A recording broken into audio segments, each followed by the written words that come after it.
Hello Fleet, and welcome back to another episode of Sail and Chat. And in today's episode, what I'll really be talking about primarily is patch 4.1, because patch 4.1 has made it into the public test server, and there's a whole bunch of changes coming. So what is the biggest change that's coming? Well, it involves carriers. Carriers and the matchmaking for carriers are two things that I think have really been problematic for a while, and I'm very happy to say that in 4.1 there are some very important changes that are coming. So what's the first thing? Well, the first thing is the Japanese carriers have been pretty much overperforming at the mid-tiers, and well, they are just doing something about it. So here's what I've noticed when I was taking a look at the Japanese carriers during the public test. They seem to be a little bit less strike oriented, and in fact it's almost as if the Japanese carriers are starting to become a little bit more fighter heavy.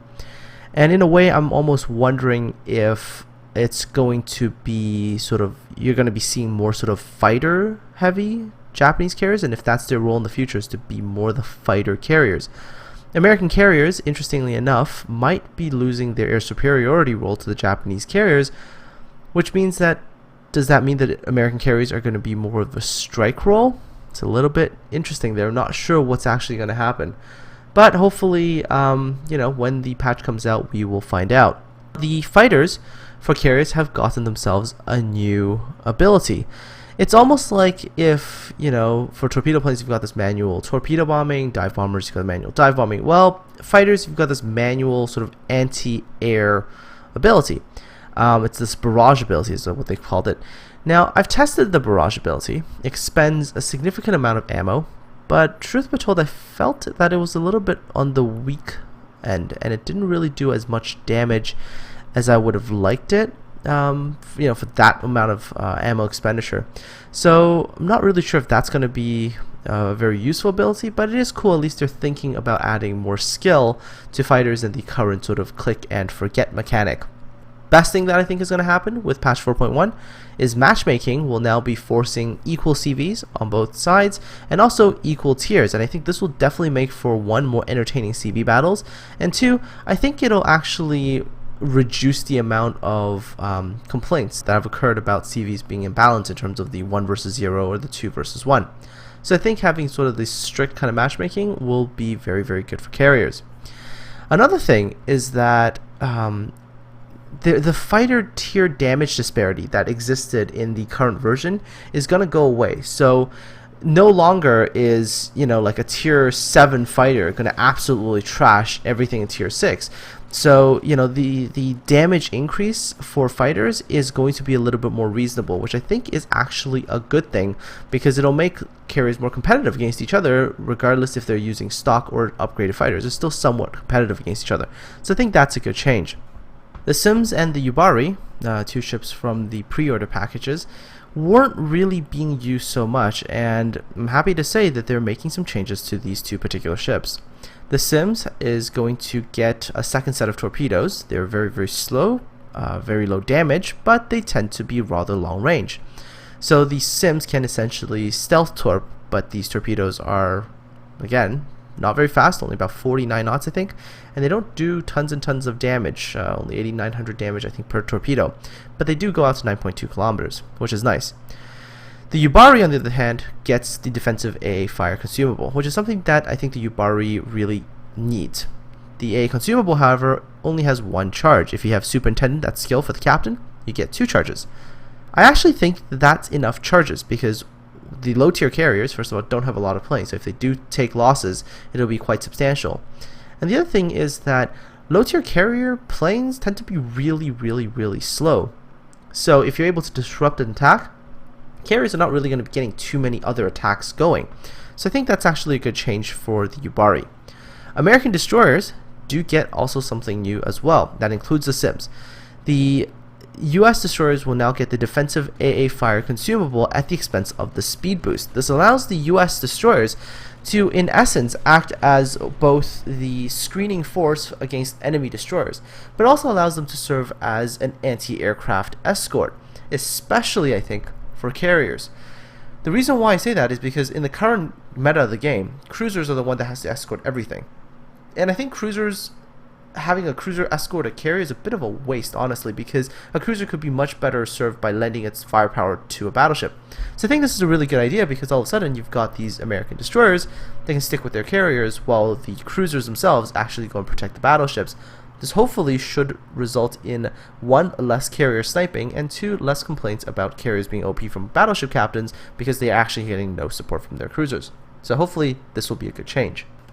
US Destroyer Smoke is getting a bit of a buff. Supposedly, it is going to deploy for a longer period of time.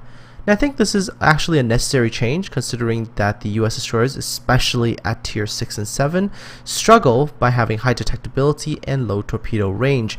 So I think this is definitely a very good change for US destroyers and should make them a little bit more viable and should allow the current US destroyer captains to just have a little bit more options. There was one thing that a lot of people got really excited about, which was the battleship dispersion buff up to about 3 kilometers. Now, I took it into the public test, tried it out. I don't think I felt a huge difference, first of all. And second, truth be told, if something got within 3 kilometers of a battleship and you really needed that buff, you're not really in good shape either. I mean, if a destroyer got within 3 kilometers, you're dead anyways. So the battleship dispersion buff I don't think was really that big, truth be told. But perhaps if you really get into close range slugging fights with another battleship, maybe it could do some good.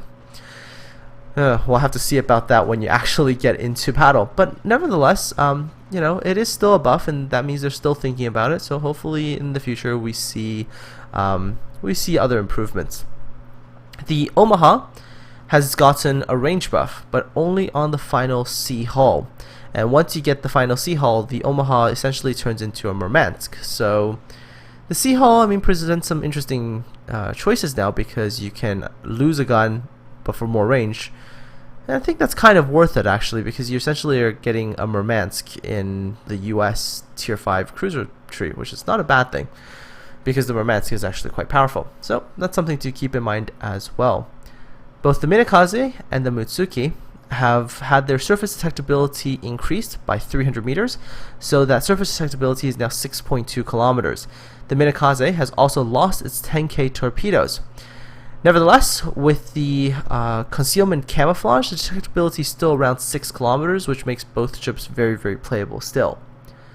The Furutaka, which has been a very frustrating ship for a lot of people, has been drastically improved. Turret traverse is now so much better, and it's got the 10K Mutsuki torpedoes, making the Furutaka truly one of the scarier tier 5 cruisers in the near future. There are some new maps out, thank God. I know some of you might be like, yeah, why are we always playing the same maps? Aren't there anything new? Yes, there is some new maps coming. I think one is the Solomon Islands map, and the other one is the Straits map. Solomon Islands one is based more on an island campaign sort of during the South Pacific during World War II. The Straits map is more around the Mediterranean areas.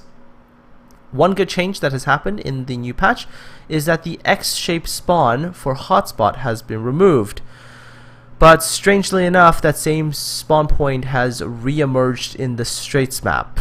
Not really sure why they did that, but, you know, kind of shrugged my shoulders, and yeah. There's a very nice graphical change coming in 4.1. There are going to be trees on the islands at last, and the maps look so much better. When I went from the public test to the live server again, and all of a sudden the islands had no trees, it just looked really plain. So there's a beautiful graphical patch coming soon, and it should make the game look a whole lot better. According to what I've read, the IGN chances for fire have been reduced, so that is going to make IGN cruisers, I think, especially the IGN cruisers, a little bit less effective with their high explosive ammunition, but we will have to see.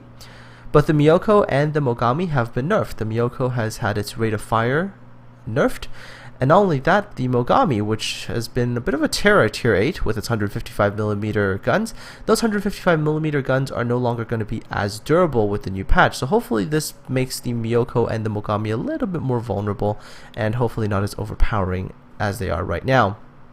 The Wyoming has had a nerf to its turret traverse speed, so it can't just turn its guns as quickly. Again, I think, you know, with most battleships, especially if you've gotten used to slow turret traverse speeds, aka like the Warspite and 72-second traverse speeds, then, you know, it's not really that bad. For people who have gotten used to their Wyoming's traverse speed, it might take a little bit more to get used to, but otherwise nothing really that big.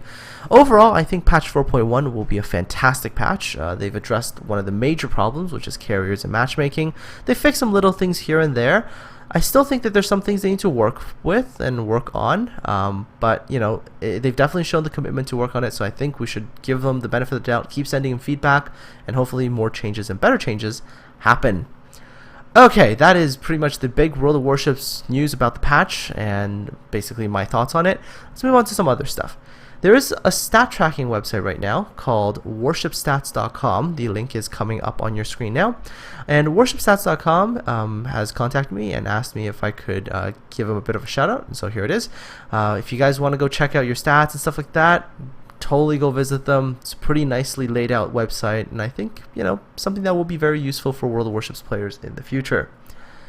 What about the Tirpitz? Because I think I mentioned the Tirpitz last time, and this is what we know about the German battleship so far. The Bismarck should now be in the regular tech tree line, but the Tirpitz is going to be the premium. I can't make a video on the Tirpitz yet, but I have been told that it might be within the next few days that I get permission to do this. So looking forward to making a video and showing all of you guys what a glorious ship the Tirpitz is. World of Warships has made a new bad advice video, this time about not always staying in sniper view and not tunnel visioning. And I think this time, unlike the last one, this one was actually pretty good advice. So I think you guys should definitely go check it out. And I think it's actually worthwhile, valuable advice for World of Warships players. The North American forums, I guess, has got a new community manager for World of Warships. Seems like a pretty cool guy, to be honest. You know, he's done a bit of an AMA on the North American server forums, and he's answered a whole bunch of questions. Although I gotta say, you know, he's got some cool ideas, and let's support him. He is also quite gutsy, as he did post his phone number up. Maybe I should call him someday. Anyways, there is a little bit of an update with t-shirts. We have sort of revised the grem. We have revised the design for it. So there's a picture coming up on your screen right now. This is kind of what it looks like right now. And, you know, take a look. Let me know what you think. And so finally, enough with the news, enough I think of everything else. Let's move on to some viewer questions, because I've only got so much time left to answer as many questions as I can. So without much further hesitation, let's get going. Our first question of the day comes from the Zopers, and Zopers asks me what do I think about the tier 8 to tier 10 economics, because Zopers is having trouble with tier 8 and earning credits apparently, even with a premium account. And he's wondering if there's any advice I can give him. Well, Zopers, the thing about tier 8 to tier 10 is it really is dependent on how much damage and how well you do with your ship. You can actually make a profit, a pretty good profit, playing even tier 10 ships in the game right now. The only thing is you have to do a substantial amount of damage and, you know, obviously do very well in your ship. If you're struggling with credits at tier 8 and it's because you're not doing enough damage, there is sadly no real way to remedy that. Really try to consider improving your own gameplay. Consider improving the amount of damage you do, the amount of planes you shoot down, and, you know, things like that. The better your performance, the more credits you make, and, you know, that's really the only way. Other than that, just maybe play some lower tiers to fund your tier 8 to tier 10 adventures. So play some tier 6 ships and things like that. Things that are a little bit more friendly in terms of credit gain. Zippa Way asks me, when am I going to do another Know Your Ships video? And Zippa, the best I can say is that I'm trying to find time to make those videos. They tend to be very time consuming videos, and with the current schedule that I have about streaming and, you know, making videos like the Nautical Tale series and stuff like that, I'm not really having the greatest luck finding a lot of time to do it, but I'm hoping now that I'm going to just sort of follow, instead of like a hard timeline, I'm just going to follow sort of videos that I want to make. And so, you know, things are going to be, I'm going to try to make it as consistent as I can in terms of release dates and everything, but I'm obviously going to try to focus again once more on just providing the best kind of content out there instead of always trying to just make videos as quickly as I can and trying to get them out there. So hopefully I'll be making one again soon, and I'm actually looking into making a video on the Grem, actually, or that series of destroyers for the Russian Navy. So hopefully I'll get around to making that soon, so stay tuned. The Orsnark asks about some player that he ran into that has both a Tirpitz and a Kitakami. And he's wondering if he's one like the inside testers and things like that, and whether the Kitakami is actually going to be brought back into the game. Orsnak, I think you ran into Riot, and he's actually a Wargaming employee. To the best of my knowledge so far, the Kitakami is not going to be making it back anytime soon. But maybe she'll make it back eventually one day in the future when they've figured out how to make her a little bit less of a one-trick pony. Hopefully this answers your question. Our next question comes from the Hungry Wolf, who wonders, isn't one of the big problems with the flag packs, the ones that you can buy for money now in the premium shop, the problem that you can normally only earn flags once every 24 hours, but you can buy as many as you want? Hungry Wolf, I don't think it's really that big of a problem, considering, let's say for example, the Confederate badge will give you 10 of those flags, and 10 flags, if you consider that's like 10 battles, and let's say each battle is roughly 15 or so minutes, that's almost like 2.5 hours worth of gameplay, which I think is quite substantial for a day's worth of playing. So I don't really see it as being a huge issue, although I guess if people really want to buy flags, it's okay, but I still don't really see it as a huge competitive advantage that makes the game, quote unquote pay to win. I think it's actually reasonable for people who don't have maybe the time to get the medals and achievements and they still want the flags, then maybe that's, but in most cases, if you can actually earn the flags on a reliable enough level, you shouldn't have any problems getting them. Next up is a question from Andrew, who last week asked about the navigation lights on both sides of the ship. And this week he's wondering what the U-shaped strut or pylon things are at the aft of some ships. Andrew, I think what you're asking about is the crane at the back of some battleships. The crane is basically used to recover float planes. So for a lot of battleships that had the catapults to launch float planes, the only way for them to get it back afterwards was for the plane to land on the water and for the crane to essentially hoist the plane back onto the ship. If you're asking about something on the side of a ship that's in that sort of U-shaped pattern, my best guess is potentially a lifeboat, a thing that holds the lifeboat. That could be something.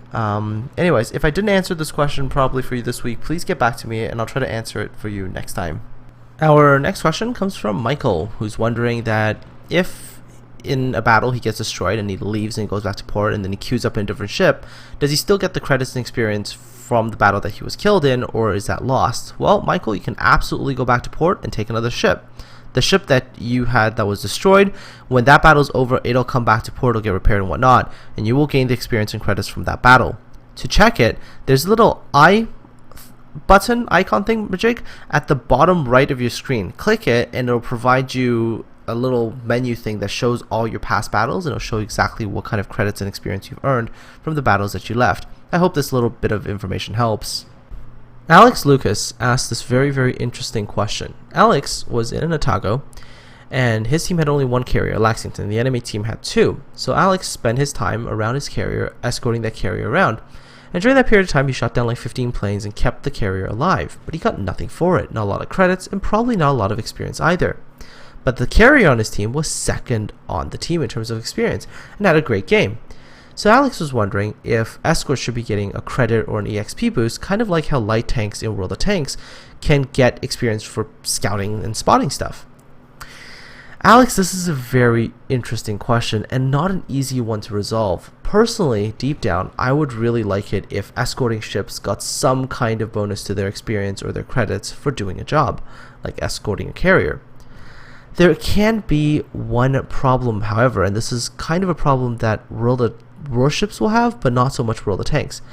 You see, in World of Tanks, a light tank still has to be played very, very intelligently. You still have to find the right bush, you still have to do the right amount of detection, have to know when to fire, when not to fire, so on and so forth, to be useful to your own team.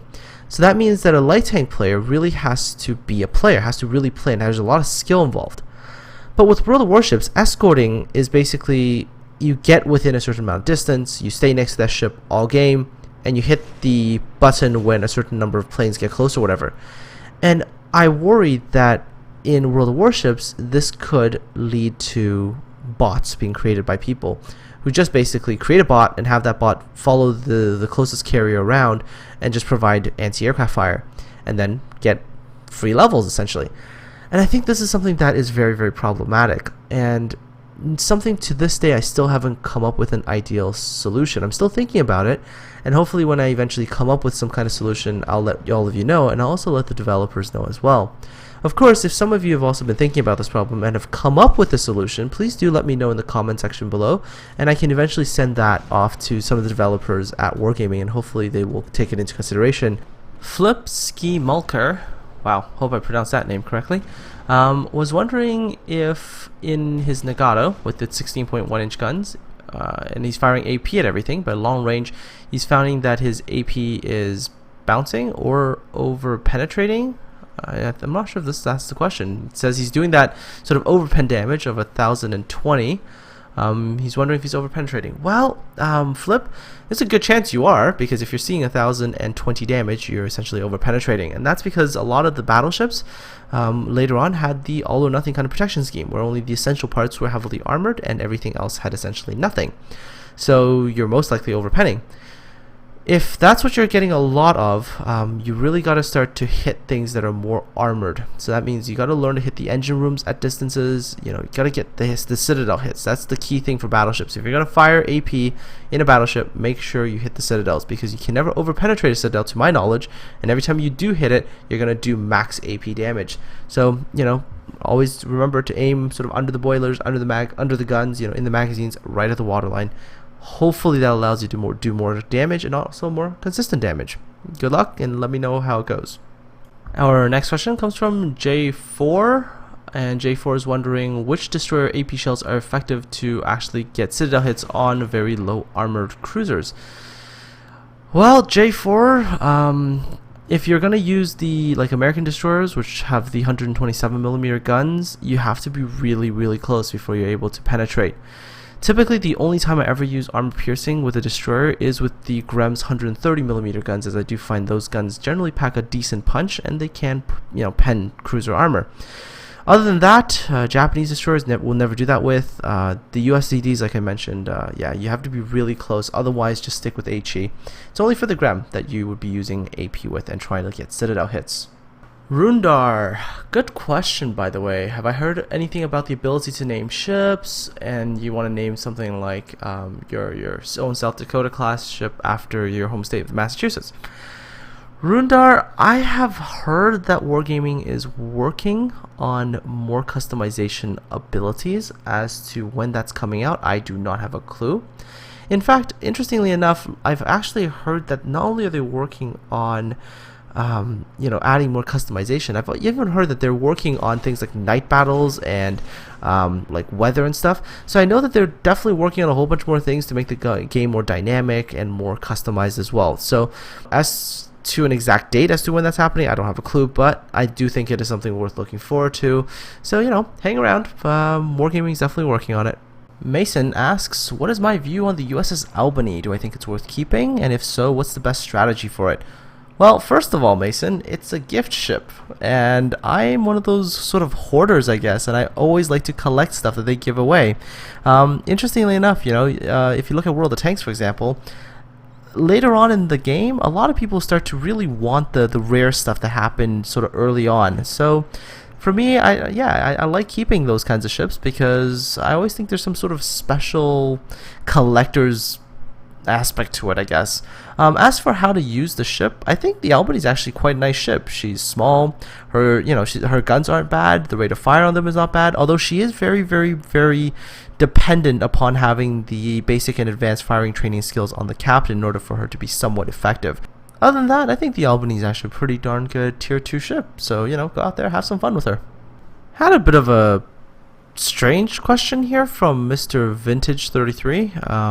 I'm not sure if I'm understanding your question correctly, but it sounds to me like you're having some kind of camera problem where your camera is sort of very low down on the ship or right above the guns or something. I was wondering if you'd considered maybe either scrolling your mouse wheel up and down to have the camera change to a different angle, or maybe even sort of page up, page down, or something like that, just to see if that'll change the perspective of where your camera is. Not sure if that helps, but yeah, because I'm not really sure what the question really is. If I didn't help clarify the question, please post another comment and let me know, and I'll try to get back to you during the next video.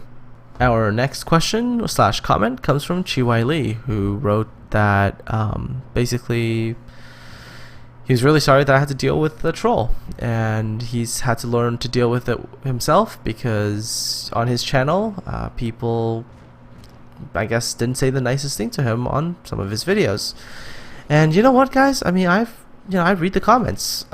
Don't necessarily have time to reply to all of them as like I did before, but I do read a lot of the comments. But here's the thing. I read the good comments, and for those of you who were super supportive in last Sail and Chat episode, I really appreciate it. And I don't know if this is any kind of good advice for you or valuable advice or whatnot, but sometimes what you do is just focus on the good comments. I read the comments. There's a lot of trolls. There are a lot of people who try to say not so nice things, and I've just sort of taken the approach of not reading them.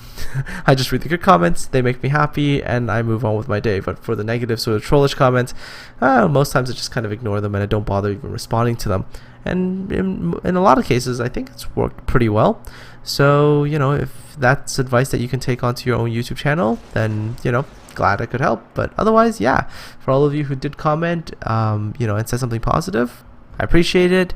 And, you guys really made my day that time. So, thanks. And our final question of the week comes from Andrew. And Andrew Payoyo asked me about carriers. He says he loves his carriers. He thinks he's mastered the carriers. But he seems to lack time playing it because he's still in his Ryujo. So he's asking me on average, how much time did I spend playing World of Warships? And he says he's noticed that I have an Essex. Actually, I have a Midway now. And he's wondering if I've been using like sort of doubloons or free XP, or just playing with a lot of sort of time and sort of just spending my time playing World of Warships. Well, Andrew, I have to say that I did use some gold doubloons to convert some free experience to make some things go a little bit faster, but overall I did play the majority of my ships, and I did grind my way through it.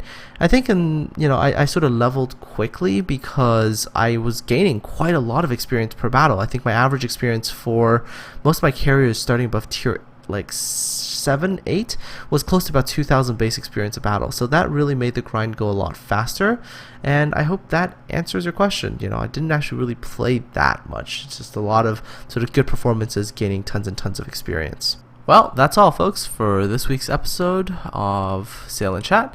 I hope I've been able to provide you with the latest in World of Warships news, as well as also answer some of your questions from last week's episode. Of course, if you've got questions, don't forget to leave them in the comment section below. I do read them, and I will try my best to answer them. Aside from all that, have a great week, and I'm looking forward to seeing you all on the high seas.